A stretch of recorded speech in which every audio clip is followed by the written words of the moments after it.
Pour ce 4e épisode du billet cinéma de Leïla, je vais commenter le film Les Misérables de Lajli, sorti en 2019. Malgré son succès public et critique, moi je n'en pense pas beaucoup de bien.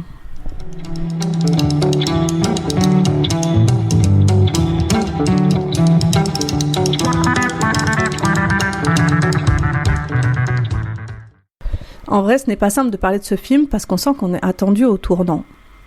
Je sens que j'ai intérêt à tourner 7 fois ma langue dans ma bouche avant de parler.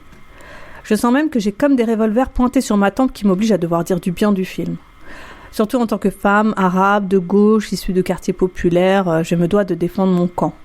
C'est ça la France d'aujourd'hui, hein. La vérité on s'en fout, il faut d'abord soutenir les siens, sa cause, son crew, son bénéfice, c'est ça l'important.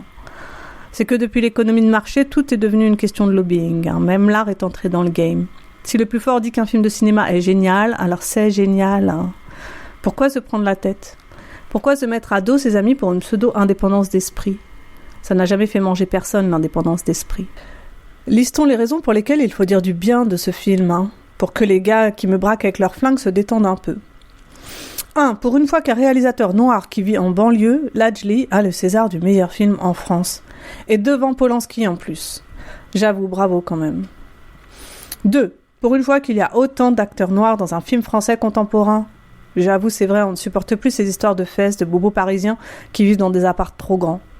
3. Pour une fois qu'on dénonce les bavures policières dans le cinéma français.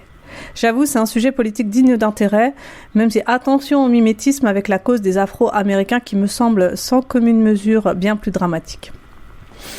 4. Même Macron a déclaré que ce film l'a bouleversé, et que c'est grâce à ce film qu'il a demandé à son gouvernement de faire quelque chose pour les banlieues. J'avoue, le pauvre Choupi n'avait que 28 ans en 2005. Pendant les émeutes de banlieue, il devait avoir d'autres chats à fouetter sans doute. Bref, il y a plein de bonnes raisons politiques de soutenir ce film, hein, Les Misérables, mais revenons à la matière, à son esthétique. On ne peut juger un film qu'à sa forme, hein. C'est ça le problème du cinéma, faire du fond avec la superficialité de l'image, et non pas faire du fond avec des idées bien pensantes diffusées sur les plateaux télé. Et quel est le moment frappant du film qui lui vaut tant d'éloges ? C'est sa fin. Une bande de jeunes de cité qui acculent les agents de police dans les escaliers d'une tour HLM, tout cela mis en scène façon prise de vue amateur, façon vidéaste de YouTube, laissant ressentir aux spectateurs un véritable état de guérilla urbaine. Ah, le fantasme de la guérilla urbaine.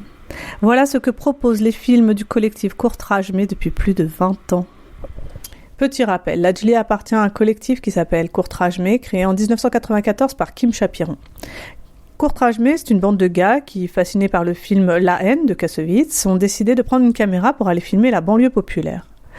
Dans ce collectif, il y a autant de petits bourgeois parisiens, comme Romain Gavras par exemple, le fils du cinéaste Costa Gavras, que de gars du terre-terre, comme Mouloud Achour.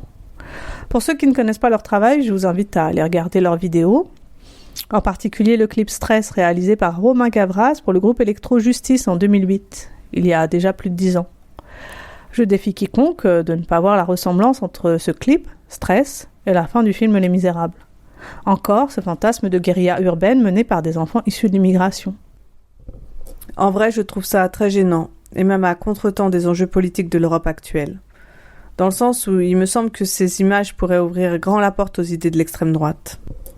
Mais là où Lajli évite la polémique, quand Romain Gavras l'avait prise en pleine tronche, c'est en citant Victor Hugo. Le célèbre poète français qui a écrit « Il n'y a ni mauvaise herbe, ni mauvais homme, il n'y a que de mauvais cultivateurs ». Voilà la citation qui clôt le film. On peut remercier le célèbre poète français du 19e siècle de dédouaner ce mauvais moment de cinéma, comme si le génie du verbe pouvait compenser la béance de l'image. Pour vous mettre dans l'ambiance, voici un extrait de la bande-annonce. C'est quoi votre problème, hein ? C'est quoi votre putain de problème, là ? C'est moi, la loi ! Donc t'es en train de m'expliquer quoi, là ? C'est un accident ? Les petits nous lâchent pas depuis tout à l'heure. C'est pas de votre faute. Comme d'hab, quoi. S'ils avaient raison d'exprimer leur colère, c'est le moyen de se faire entendre aujourd'hui. Tu vas trop loin, là ! T'auras jamais l'esprit bac, toi. Parce que je joue pas au cow-boy. Ce que t'as pas compris, c'est que justement, on joue pas, nous. Sinon, pour revenir à la première partie du film, pendant les chants contre chants dans les voitures de police, je trouve que les répliques du flic raciste sonnent mal. Il y a aussi quelques femmes au début du récit, pour le quota, hein, puis pouf pouf, les femmes disparaissent. Comme dans tous les films de Courtrage, mais de toute façon, les femmes n'existent pas. Dans le film Les Misérables, les flics sont montrés comme un contre-pouvoir parmi d'autres dans la cité, comme s'ils ne relevaient pas d'une institution nationale. Ils insultent et brutalisent les jeunes, mais ensuite le film les humanise, quand les pauvres loulous rentrent fatigués le soir auprès de leur famille. Donc voilà l'autre super idée du film. Nous sommes tous des misérables, semble nous dire Lajli. Oui, même les policiers sont des êtres fragiles. Donc c'est la faute de tout le monde et de personne en même temps. Macron style, quoi. Donc pas de responsabilité politique. Non, juste des concours de circonstances entre pauvres hommes qui s'occupent comme ils peuvent dans une petite ville qui n'intéresse personne. C'est comme les mauvais films sur la guerre d'Algérie, quand on nous montre des Français cruels, puis aussi des Algériens cruels. Alors on sort du film en se disant que la cruauté c'est universel. Sorte de relativisme mou qui interdit de discuter où se situe la responsabilité politique. En l'occurrence, historiquement, pendant la guerre d'Algérie, les crimes de guerre sont du côté des Français. Industrialisation des massacres et utilisation du napalm décidée au niveau de l'État. Ceci n'est pas relatif. Si ce film était un tant soit peu subversif ou inquiétant pour l'organisation de la répression policière en France, je ne crois pas que Macron en aurait fait la promotion de cette manière. Je connais d'excellents films de banlieue, réalisés en France après les années 2000 par des cinéastes qui en ont un vécu de l'intérieur. Malgré leur réelle qualité cinématographique, ils ont eu beaucoup moins de promotion médiatique. Il s'agit de Wesh Wesh, qu'est-ce qui se passe de Rabat Hammer Zaimesh, sorti en 2002, African Gangster de Jean-Pascal Zadi, sorti en 2010, Donoma de Jean Carénard, 2011, et Rangen de Rachid Jaidani, 2012. Je vois bien que tous les adultes parisiens autour de moi pensent que le film Les Misérables est génial. Je pourrais me sentir un peu seule. Si je n'avais pas croisé une jeune adolescente noire en sortant de la projo du film dans une salle du 93, comme moi, déçue par le film, elle dit à son amie « Moi, je ne suis pas une misérable. » Merci mademoiselle. La vérité sort quand même encore de la bouche des enfants.